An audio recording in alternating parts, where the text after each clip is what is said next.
Retirement has always been a great time to try something new, and for hundreds of us every year, that includes a new marriage. In 2016, men were more likely to get married after hitting the age of 80 than they were under the age of 20. In fact, 644 men aged 80 and above tied the knot that year.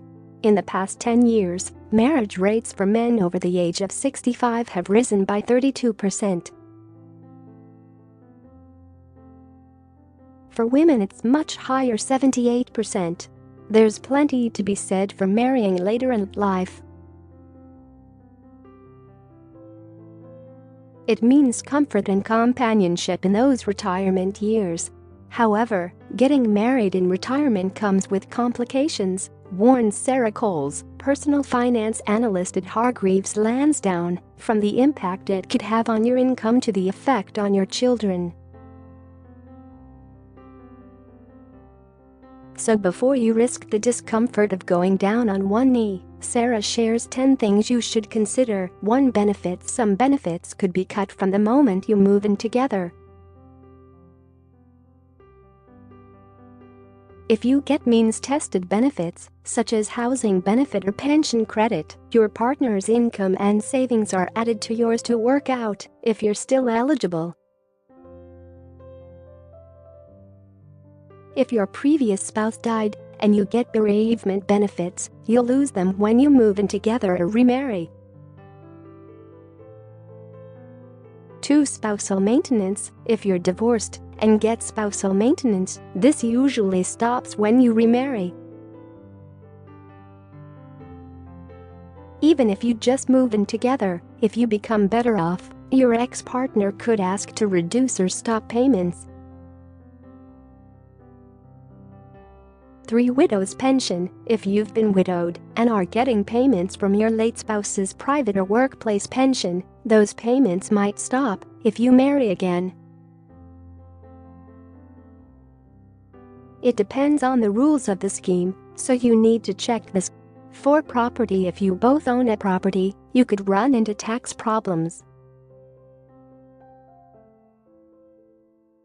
Tax rules mean that when you sell the home you live in, there's no capital gains tax to pay.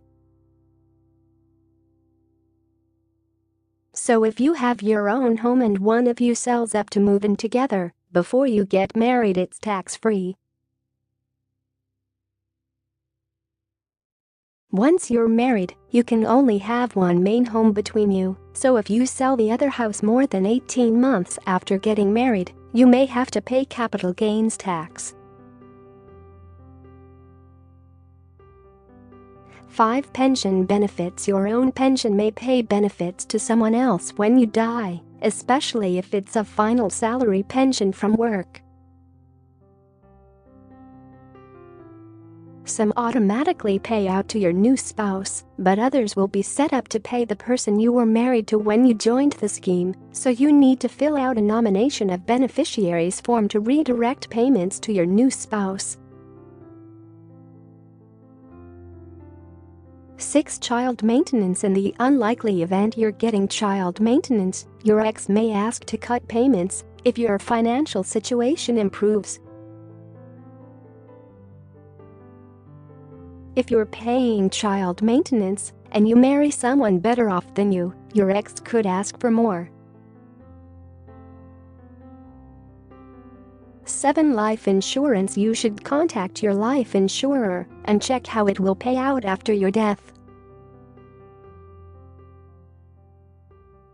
It may go to your spouse already, or you may need to make changes. 8. Inheritance. You could accidentally disinherit children if you're not careful. When you remarry, it will void any existing will, so unless you make a new one, you'll be treated as not having a will, so your children may not get what you want them to have.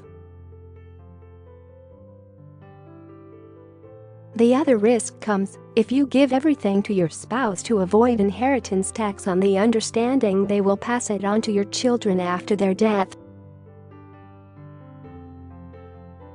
Unfortunately, There's nothing stopping them leaving it to someone else, so it's important to write a new will making your wishes clear and consider bequests direct to your children. 9. Tax planning. It's not just the pitfalls you need to watch for, there are money-saving opportunities to take advantage of too. If one of you doesn't pay tax, you can move investments and savings into their name and cut your tax bill. Once you're married, transferring ownership like this won't trigger a tax bill. 10. The marriage allowance. Everyone has a tax-free personal allowance. If you're married and one of you is a non-taxpayer and the other is a basic rate taxpayer, the basic rate taxpayer can transfer a chunk of their allowance to their partner. This will reduce their tax bill by up to £250. Read more top money stories